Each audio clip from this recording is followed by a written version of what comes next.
Welcome to my YouTube channel Hemant maths. मैं हेमंत कुमार आज आप लोग के लिए जो भी जनरल कंपटीशन का तैयारी करते हैं, चाहे वो कोई भी एग्जाम लिखते हो, इससे क्वेश्चन देखने को मिलता ही है। और ये हम लोग का बहुत ही important topic profit and loss है, लाभ और हानि है। ऐसे तो ये देख लीजिए, फार्मूला आप लोग जानते भी होंगे, लेकिन फिर से एक बार रिवीजन कर लीजिए।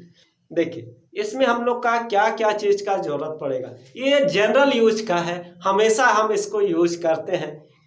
जैसे हम लोग क्या कोई भी चीज खरीदते हैं, तो कोई भी चीज खरीदते हैं तो हम लोग जो पे करते हैं वही हम लोग का क्रय मूल्य हो गया या कॉस्ट प्राइस हो गया।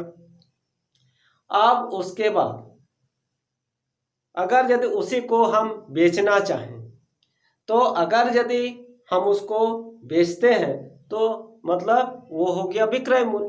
तो पहला टर्म क्या हुआ, क्रय मूल्य, मतलब जिसमें हम खरीदे, और विक्रय मूल्य जितना में हम उसको बेचे, दो चीज हो गया। तो इसमें हम लोग का कभी कभी हम लोग यदि ज्यादा में अगर यदि बेचते हैं तो हम लोग का लाभ होगा, कम में अगर यदि बेचते हैं तो हानि होगा। तो प्रॉफिट के लिए हम लोग को क्या होगा, हमको ज्यादा में बेचना पड़ेगा, यानी विक्रय मूल्य अगर यदि ज्यादा हुआ, ज्यादा में बेच रहे हैं तो हम लोग को लाभ हुआ। और कभी कभी क्या करते हैं कि हानि में भी बेचना पड़ता है, तब हम लोग का हम जितना में खरीदे थे उससे कम में अगर यदि खरीद बेचते हैं तो हम लोग का हानि होगा। तो यही सीधी सी बात है कि हम 100 रुपया में खरीदते हैं, 120 रुपया में बेचते हैं, तो सीधा हम लोग बोलते हैं ना कि 20 रुपया मेरा फायदा हुआ, 100 रुपये पहले अपना वाला रख लिए और देखिए 20 रुपया भाई एक्स्ट्रा हो गया, मतलब ये हम लोग का प्रॉफिट हो गया। अगर यदि हम 100 रुपये में खरीदते हैं और उसका हमको जरूरत अभी नहीं है और कोई लेने वाला भी नहीं, हम जबरदस्ती को लो भाई, हम ऐसे तो 100 रुपया दाम है, लो ना 80 रुपया में ही लो, तो 80 रुपया में उसको दे देते हैं, तो मेरा क्या हुआ, 20 रुपया जो मेरा क्या हो गया, लॉस हो गया, क्योंकि 20 रुपया हमको कम मिला। तो तब मेरा 20 रुपया क्या हुआ, हानि हुआ। यानी जितना में खरीदा जाए और उससे ज्यादा में बेचा जाए तो वो हम लोग का प्रॉफिट होगा। और अगर यदि हम लोग का कॉस्ट प्राइस ही ज्यादा हो जाए, कम में बेचना पड़े, तो हम लोग का हानि होगा, लॉस होगा। तो पहला फार्मूला लाभ, अगर विक्रय मूल्य ज्यादा रहे, SP is greater than CP होगा, तो विक्रय मूल्य माइनस क्रय मूल्य, ये हम लोग का लाभ होगा। हानि हम लोग का क्रय मूल्य घटाओ विक्रय मूल्य, cost price CP minus SP. अब बोलने के परसेंटेज में कितना होगा, 100 में कितना होगा, तो उसके लिए लाभ गुना 100 बटा क्रय मूल्य, तो प्रॉफिट इंटू 100 बाई सीपी हो जाएगा। वही यदि हानि रहेगा ना, तो हानि गुना लाभ के जगह में हानि लिख देंगे, लेकिन जो भी होता है हम लोग का लाभ हो या हानि हो, वो हम लोग का क्रय मूल्य पर ही होता है। तो हानि प्रतिशत हानि गुना 100 बटा क्रय मूल्य। और अगर हम डायरेक्ट अगर यदि ऐसे, तो देखिए पहले हम लोग का किसी का, जैसे हम लोग का लाभ परसेंट दिया हुआ है, तो पहले उसका लाभ निकाल लेंगे और इसमें बैठा के हम लोग निकाल सकते हैं। इसी फार्मूला को अगर यदि इधर कर दे, क्रय मूल्य को इधर ले आए, तो विक्रय मूल्य और फार्मूला बन सकता है, विक्रय मूल्य जोड़ विक्रय मूल्य बराबर हो जाएगा क्रय मूल्य जोड़ लाभ, यही से क्रय मूल्य बराबर विक्रय मूल्य जोड़ हानि। तो अगर यदि डायरेक्ट निकालना रहे, हम लोग का क्रय मूल्य दिया हुआ है, लाभ प्रतिशत दिया हुआ है, तो क्रय मूल्य गुना देखिए 100 प्लस लाभ प्रतिशत बटा 100। और अगर यदि हम लोग का हानि हो रहा है, खाली यही ध्यान रखिएगा, लाभ रहेगा तो यहाँ पर प्लस करेंगे और हानि रहेगा तो माइनस करेंगे।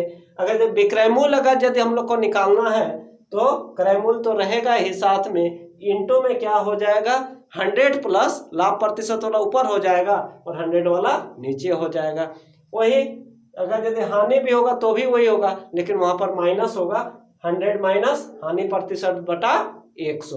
तो हम लोग का डायरेक्ट निकल जाएगा, डायरेक्ट क्या निकल जाएगा, हम लोग का विक्रय मूल्य निकल जाएगा। और ऐसे ही करके क्रय मूल्य भी हम लोग का निकल जाएगा। हम लोग का अगर यदि विक्रय मूल्य दिया हुआ है और लाभ प्रतिशत, तो इसको उल्टा कर दीजिएगा। मतलब अगर आपको क्रय मूल्य चाहिए तो 100 के ऊपर लिखना है, और विक्रय मूल्य चाहिए तो 100 प्लस लाभ प्रतिशत हो या फिर हानि प्रतिशत हो, उसको ऊपर लिखना है। तो क्रय मूल्य बराबर विक्रय मूल्य गुना, जब भी हम लोग को क्रय मूल्य निकलना रहेगा तो हम लोग 100 को ऊपर लिखेंगे और 100 प्लस वही फार्मूला है, इसको ऊपर कर दिया है और इसको नीचे कर दिया है। तो 100 प्लस लाभ प्रतिशत। यही यदि हम लोग का हानि होगा तो विक्रय मूल्य गुना 100 को ऊपर लिखेंगे और 100 माइनस हानि प्रतिशत को नीचे लिखेंगे। तो इस सब फार्मूला का हम लोग यूज करेंगे और इसका फिर शॉर्ट ट्रिक भी बताएंगे। पहले बेसिक से समझना है, अच्छा से समझना है, उसके बाद हम लोग ट्रिक लगाएंगे।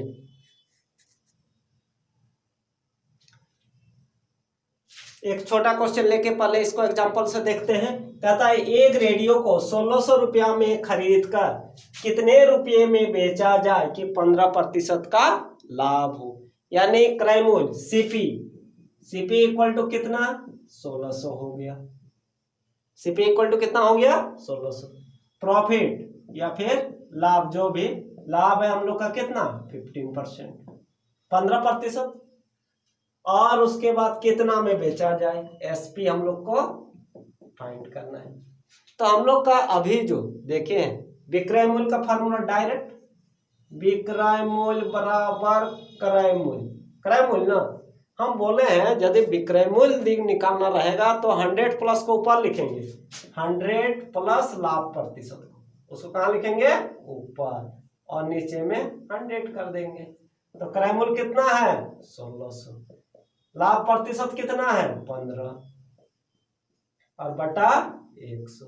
ये तो सीधा कट गया ना, तो 16 गुना 115, 115 को किससे गुना कर देंगे, 16 से, 115 इंटू 6, 6 5 6 5 30 हो गया, 3 6 और 3 9, 6 हो गया। उसके बाद 1 से तो 5 हो जाएगा, 1 हो जाएगा, 1 हो जाएगा, 9 और 5 14, 6 7 और 1 8, 1840, तो 1840 इतना रुपया क्या हो जाएगा, विक्रय मूल्य हो जाएगा। तो क्या किया इसमें, कुछ नहीं, वही फार्मूला में बैठा दे, विक्रय मूल्य बराबर क्रय मूल्य। अच्छा, विक्रय मूल्य रहेगा तो इसको ध्यान में रखेगा 100 प्लस लाभ प्रतिशत को, यही क्रय मूल्य रहता तो तब इसको ऊपर लिखते और इसको नीचे, लाभ प्रतिशत रहेगा प्लस करेंगे, हानि प्रतिशत रहेगा माइनस करेंगे। तो 1600 गुना 100 जोड़ 15/100 काट दिए, और इसको 115 हो गया, 16 से गुना कर दिए तो कितना हो गया, 1840 हो गया। इसका पहले वाला क्वेश्चन में हम लोग को क्या निकालना था, विक्रय मूल्य निकालना था। इसमें हम लोग को क्या निकालना है, क्रय मूल्य। जब क्रय मूल्य निकाल रहेगा तो 100 को कहाँ लिखेंगे, ऊपर, और 100 प्लस लाभ प्रतिशत को कहाँ लिखेंगे, नीचे लिखेंगे। मतलब यही ध्यान रखना है, क्रय मूल्य का यदि निकालना है तो 100 ऊपर, विक्रय मूल्य निकालना है तो 100 प्लस लाभ प्रतिशत, हानि रहेगा तो माइनस हानि प्रतिशत। तो हम लोग का विक्रय मूल्य कितना हुआ, विक्रय मूल्य हम लोग का हो गया कितना, 960। एक वस्तु को 960 रुपये में बेचा जाता है, और 20% का लाभ होता है। लाभ कितना हुआ, लाभ बराबर 20%, और क्रय मूल्य हम लोग को निकालना है। तो क्रय मूल्य का डायरेक्ट फॉर्मूला यही याद रखना है, क्रय मूल्य है तो यहाँ पर तो विक्रय मूल्य रहेगा ही, क्रय मूल्य रहेगा तो यहाँ पर विक्रय मूल्य होगा, विक्रय मूल्य होगा तो क्रय मूल्य होगा। अब क्रय मूल्य निकाल रहे हैं तो 100 को ऊपर, और 100 लाभ रहेगा तो प्लस, हानि रहेगा तो माइनस। तो यहाँ पर लिख देंगे लाभ प्रतिशत। विक्रय मूल्य कितना है, 960, ये कितना है, 100, और लाभ कितना हो रहा है, 20%, यही ना। तो 960 गुना 100/120 काट देते हैं, ये तो 12 का टेबल में आ जाएगा, 12 8 96, तो हम लोग का कितना हो जाएगा, 800 रुपया उसका क्रय मूल्य हो जाएगा। यही हम लोग का क्या होगा, यही हम लोग का आंसर होगा। नेक्स्ट क्वेश्चन देखिए, यदि 5 रुपया में 8 फल खरीद कर 8 रुपया में 12 की दर से बेचा जाए तो कितना प्रतिशत लाभ या हानि होगी? कितना? हम लोग का 5 रुपया में कितना फल खरीद रहा है? 8। 5 रुपया में 8 फल, और बेच कैसे रहा है? 8 रुपया में 12 फल। तो चलिए ना पहले फल में ही आते हैं कि 8 फल में उसको देना पड़ रहा है कितना? 5 रुपया। तो उसका 12 फल में उसको कितना मिल रहा है? यहां पर देखिए 8 फल के लिए देना पड़ रहा है 5 रुपया, मतलब खरीद रहा है, मतलब उसको देना पड़ रहा है। और तो 8 फल में उसको कितना मिल रहा है? 8 रुपया में तो 12 फल बेच रहा है ना, तो उसको दोनों को सेम में करेंगे। ये 8 फल का क्रय मूल्य और 8 फल का विक्रय मूल्य, या फिर 12 फल का भी निकालते हैं, इसमें और दिक्कत होगी तो हम लोग 8 फल का करते हैं। 8 फल का क्रय मूल्य, 8 फल का क्रय मूल्य कितना होगा? दिया हुआ है 5 रुपया। अच्छा, 12 फल का विक्रय मूल्य, 12 फल का विक्रय मूल्य कितना है? ये 5 है, तो हम लोग का 8 रुपया है ना है। तो एक फल का कम न होगा, तो कम होने से डिवाइड, तो 8 फल का विक्रय मूल्य कितना हो जाएगा? 8/12 गुना 8। तो ये हम लोग का कटेगा 4 से, तो हो जाएगा 16/3। इतना रुपया हो गया 16/3। तो 16/3 ये देखिए 8 फल का विक्रय मूल्य है 5 रुपया, और 8 फल का विक्रय मूल्य हो गया 16/3। 16/3 मतलब 3 5 15, मतलब 5 रुपया से ज्यादा, यही ना? 5 रुपया से ज्यादा, मतलब उसको क्या हो गया? उसको प्रॉफिट हुआ, ज्यादा में बेचा ना। तो लाभ बराबर विक्रय मूल्य घटाओ क्रय मूल्य। तो विक्रय मूल्य हम लोग का कितना है? कितना में बेच रहा है 8 को? 16/3 में। तो 16/3 में 5 घटाएंगे तो कितना हो जाएगा? एलसीएम हो जाएगा 3 और 16 कितना हो जाएगा? 3 5 15, यानी 1/3 रुपया उसको लाभ हो गया। 1/3 रुपया। तो प्रतिशत में निकालना है लाभ को, प्रतिशत में। तो लाभ प्रतिशत कितना? एकदम सिंपल, लाभ है तो लाभ लिखेंगे गुना 100, और हमेशा नीचे क्या होता है? क्रय मूल्य होता है, क्रय मूल्य होता है। तो हम लोग का कितना लाभ? 1/3 गुना 100 गुना 100 ना, और क्रय मूल्य कितना है? 5 रुपया है, यानी हम लोग का 100/3 गुना 5, तो 5 दूना 10, तो हो गया कितना? 3 6 18 19 20, तो 6×2 तो 6 and 2/3%। इतना परसेंट उसको क्या होगा? लाभ हो जाएगा। तो इतना ही परसेंट उसका लाभ है।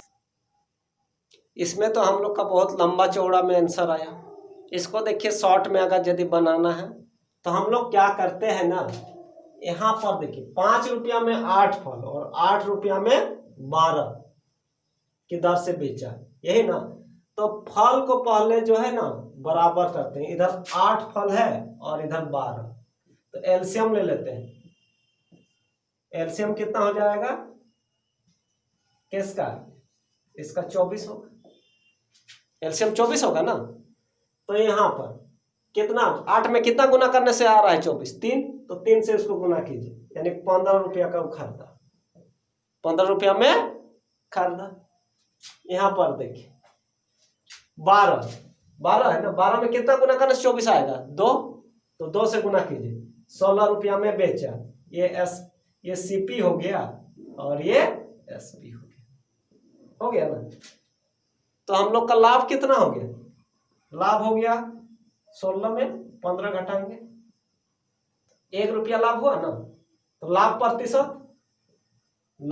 प्रतिशत लाभ गुना 100, मतलब चलिए एक बार लिख देते हैं, लाभ गुना 100 बटा क्रय मूल्य है ना। तो 1 गुना 100 बटा 15, 5 दिया 15, 5 गुना, यानी कितना हो गया 3 6 18, 2/3%। हम इतना कर रहे हैं कि लंबा हो रहा है ना, नहीं तो इसका तुरंत हो जाएगा। कैसे तुरंत हो जाएगा बोलिएगा, तो पहले दोनों का एलसीएम आप लिए ना, यहीं से देख के देखिए, 8 फल को देखिए, रुपया को अभी छोड़ दीजिए, फल को सेम में करना है तो क्या करके लेंगे, एलसीएम करके। कितना 8 और 12 का एलसीएम कितना होगा, एलसीएम हो जाएगा 24 होगा, 24 ना। 8 में कितना गुना करने से 24 आएगा, 3 से 100 गुना कीजिए 15, ठीक है। 12 में कितना गुना करने से 24, 2 से 100 गुना कीजिए 16। डिफरेंस कितना का, ये लाभ, ये विक्रय मूल्य है, क्रय मूल्य है, लाभ हो गया 1 गुना कितना 100 बटा कितना क्रय मूल्य को लिखते हैं, हो गया।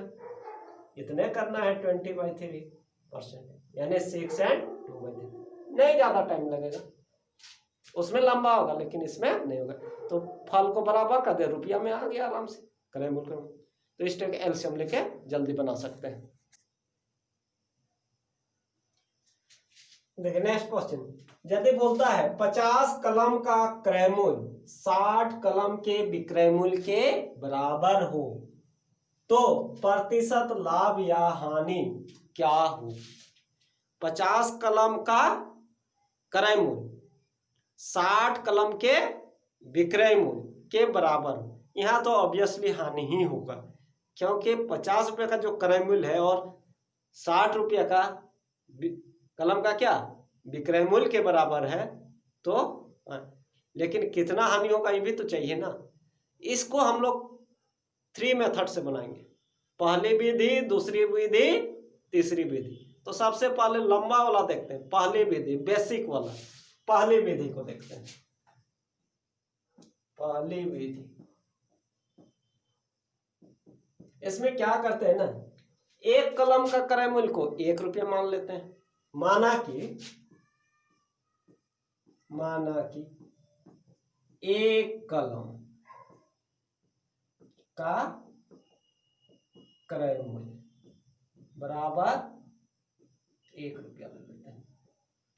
तो इसलिए 50 कलम का क्रय मूल्य कितना होगा, 50 रुपया होगा, 50 रुपया होगा ना। अच्छा, तो 50 रुपया का क्रय मूल्य हम लोग का, मतलब 50 कलम का हम लोग का क्रय मूल्य निकाल दिया। अच्छा, यहाँ बोलता है 50 कलम का क्रय मूल्य 60 कलम के विक्रय मूल्य के बराबर है। तो 60 कलम से फिर हम 50 कलम के विक्रय मूल्य में आते हैं, तो हम लोग को पता चल जाएगा कि ज्यादा हो रहा है कि कम हो रहा है, लाभ हो रहा है कि हानि हो रहा है। तो चूंकि 60 कलम का विक्रय मूल्य कितना है, 50 कलम के क्रय मूल्य के बराबर, यानी हम लोग का 50 रुपया है। 50 रुपये का क्रय मूल्य लिखा हुआ है ना, 50 कलम का क्रय मूल्य। तो 50 कलम का क्रय मूल्य कितना हो गया, 50 रुपया, यानी 60 कलम का जो विक्रय मूल्य होगा वो 50 रुपया हम लोग का। तो एक कलम का कितना होगा, 50 बटा 60 होगा। तो इसलिए हम लोग का कितना का 50, ये 50 कलम का क्रय मूल्य है ना, तो 50 कलम का विक्रय मूल्य भी देख लेते हैं। तो 50 गुना 50 बटा 60 कटेगा, और थोड़ा सा कटेगा, 2 से कटेगा, 2 तिया 6, 2 यहाँ से 25, 25 5 125 बटा 3, इतना रुपया हो गया। तो इतना रुपया हो गया ना, ये 50 रुपया से कम है, लेकिन भागा देंगे ना तो 3 4 12, 4 बार में जा रहा है पहला, मतलब 40 से थोड़ा सा ज्यादा होगा। फिर 3 2 बार में भी नहीं, मतलब 41 रुपया कुछ होगा। तो पता तो चल गया कि हम लोग का 50 कलम का विक्रय मूल्य कितना हो, 50 रुपया से भी हम लोग का कम हो गया, यानी हाँ क्रय मूल्य हम लोग का ज्यादा हो गया। तो हानि क्या होगा, हानि बराबर क्रय मूल्य माइनस विक्रय मूल्य। तो क्रय मूल्य कितना हम लोग का, क्रय मूल्य हम लोग का 50 रुपया है, और इसका है 125/3, तो एलसीएम होगा 3, एक तो हो जाएगा 150, 125, यानी 25/3 रुपया हानि हो गया। लेकिन हम लोग को किस में निकालना है? प्रतिशत में निकालना है, हानि प्रतिशत। तो हानि प्रतिशत जो होगा, हानि गुना 100 क्रय मूल्य। हानि कितना हुआ? 25/3, 3 को नीचे लिखेंगे 100। क्रय मूल्य कितना? क्रय मूल्य कितना है? 50 का है ना, 50 कलम का क्रय मूल्य है 50 रुपया ही है हम लोग का। 2 से कट जाएगा तो कितना हो जाएगा? 50/3। तो 16 2/3% हानि होगा। इसमें थोड़ा सा ज्यादा टाइम लगेगा, लेकिन बेसिक चीज है। ये हम लोग का पहली विधि हो गया। अब आइए देखते हैं दूसरी विधि। दूसरी विधि उससे छोटा होगा। क्या बोला है? 50, सीधे सीधे लिखते हैं, 50 कलम का क्रय मूल्य ना, 50 कलम का क्रय मूल्य किसके बराबर? 60 कलम के विक्रय मूल्य के बराबर है ना। तो ऐसा करते हैं ना, ये 50 है और ये 60 है, दोनों का एलसीएम कितना होगा? 300 होगा। तो इसको हम लोग 300 मान लेते हैं। कितना मानेंगे इसको? 300 रुपये। अब 2 पार्ट में कर देंगे। 50 कलम का क्रय मूल्य 300 रुपया, तो एक कलम का क्रय मूल्य कितना होगा? कम ना होगा, कम होगा तो डिवाइड होगा, तो इसको छोड़ दीजिए। 50 कलम का 300, तो एक कलम का 300/50, मतलब हो गया 6 रुपया। एक कलम का क्रय मूल्य कितना हो गया? 6 रुपया। अब इधर छोड़ दीजिए, 60 कलम का विक्रय मूल्य, तो एक कलम का विक्रय मूल्य कितना हो जाएगा? 300/60 हो जाएगा। तो 6 5 30, मतलब 5 रुपया। यानी क्रय मूल्य 6 रुपया और विक्रय मूल्य 5 रुपया। तो क्या हुआ? हानि हुआ। हानि कितना हुआ? 1 रुपया हुआ। 6 - 5 1। तो हानि प्रतिशत, हानि गुना 100 क्रय मूल्य। सब लिखने का जरूरत नहीं है, ये तो समझाने के लिए लिख रहे हैं, तो डायरेक्ट ना लिखते। तो 1 × 100 कितना? 6, कटेगा 2 से 50, तो 16.2/3% हानि। कितना आसानी से हो गया, ज्यादा टाइम नहीं लगेगा इसमें, दोनों का अलग अलग एलसीएम लेके कर दी। तो ये हम लोग का दूसरी विधि था। इससे भी कम समय लगेगा। एक तीसरी विधि बताते हैं। ये जो तीसरी विधि है, ये ट्रिक है, इसमें डायरेक्ट आंसर लिखना है। तो इसमें लाभ हो या हानि हो, प्रतिशत लाभ, तो जब इस टाइप का क्वेश्चन रहेगा, इतना कलम का क्रय मूल्य इतना का क्रय मूल्य इतना के विक्रय मूल्य के बराबर, इस टाइप का जब भी क्वेश्चन रहेगा, तो खरीदी गई वस्तु को पहले लिखिएगा और बेची गई वस्तु को बाद में, और बेची गई वस्तु से भाग दे दीजिएगा और 100 से गुना कर दीजिएगा, आपका आंसर आ जाएगा डायरेक्ट। तो खरीदी गई वस्तु 50 ना, और 60 बेची गई 60 बटा नीचे पे क्या लिखना है? बेची गई 60 गुना 100। तो कितना हो जाएगा? -10 × 100/60, 2 3 6 50/3, -50/3%। यहां से आपको पता चलेगा, प्लस में आएगा ना तो लाभ प्रतिशत, प्लस यदि आएगा तो लाभ प्रतिशत होगा, माइनस में अगर यदि आएगा तो हानि लिखना है। ये दोनों के लिए फॉर्मूला, प्रतिशत लाभ या हानि, यहीं पर देख लेंगे। प्लस में आएगा तो लाभ प्रतिशत, माइनस में रहेगा तो हानि प्रतिशत, यानी 16.2/3% हानि। तो उतना लंबा बनाने का क्या जरूरत है, लेकिन समझना, और उसके बाद ऐसे डायरेक्ट कितना टाइम लगेगा, तुरंत तो बनेगा। पहले क्या लिखना है? खरीदे गई वस्तु, फिर माइनस बेची गई वस्तु बटा बेची गई को नीचे लिखते हैं और गुना 100। तो इस टाइप का क्वेश्चन जब भी रहेगा, इसका क्रय मूल्य इतना के विक्रय मूल्य के बराबर रहेगा। तो इस टाइप से आप लोग को बनाइएगा, टाइम बचेगा। अच्छा, तो आज इतना ही करते हैं, फिर कल नेक्स्ट क्लास में इसका आगे का क्वेश्चन लेके हम आएंगे, आप लोग का रेगुलर क्लास होगा। Okay, thank you.